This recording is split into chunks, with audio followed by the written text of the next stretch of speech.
Hello, everyone. Today is Tuesday, January 4th, 2022.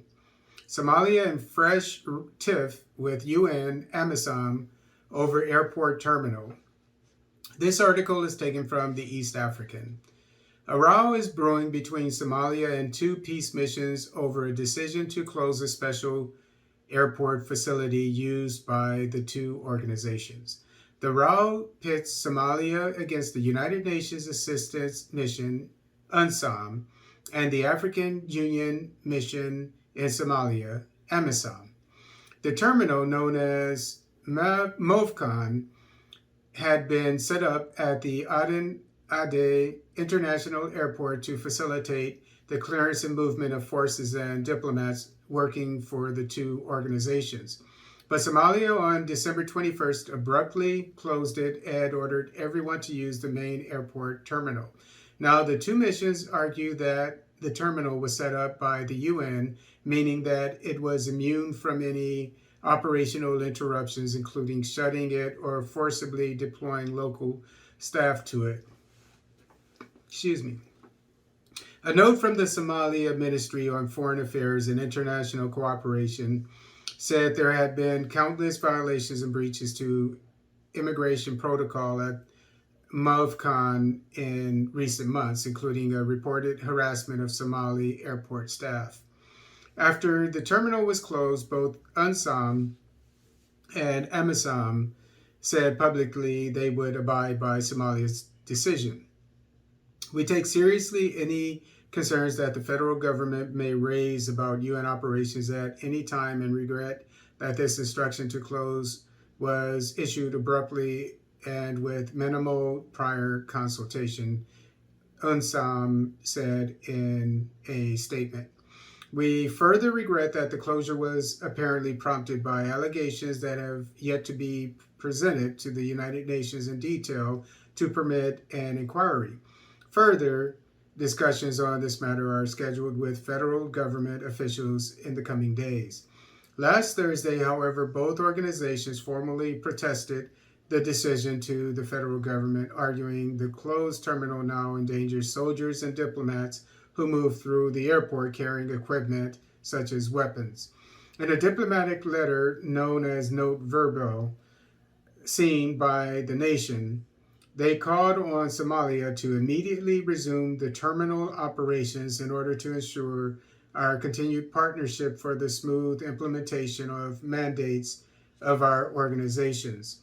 The decision by the government to abruptly close the UN AMISOM terminal is not consistent with the good cooperation and the harmonious working relationship that the United Nations and AMISOM have established with the host country since the inception of the mission in Somalia, said a joint letter from the two groups to Somalia Ministry of Foreign Affairs. Both UNSOM and AMISOM have a significant number of staffers based in Mogadishu. AMISOM troops are regularly used to use the airport to change locations or clear arriving or departing personnel. The troops come from Kenya, Ethiopia, Uganda, Burundi, and Djibouti. The joint letter said pushing their clearance to the main airport terminal has created congestion that renders personnel immediately identifiable and a conspicuous high-value target to ill-intentioned parties and could endanger the lives of civilians at the airport. Okay, so it's good that Amazon is involved in that. These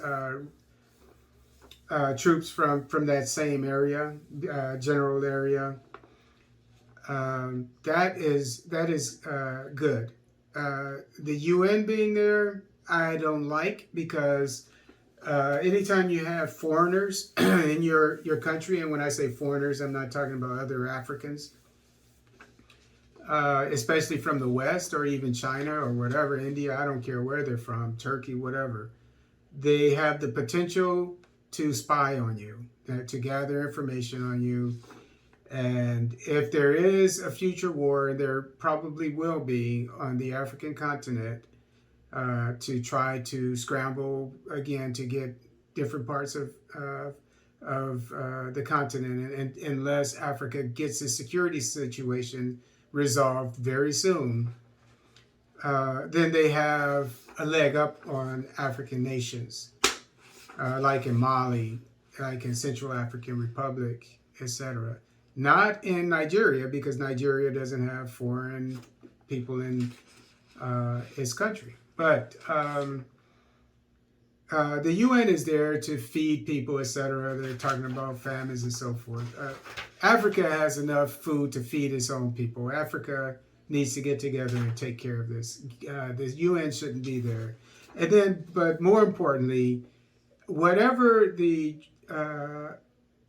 troop strength is there, and I looked it up, I think it's about 25,000 in Somalia. If that's not working, then guess what, folks? You need to increase your numbers.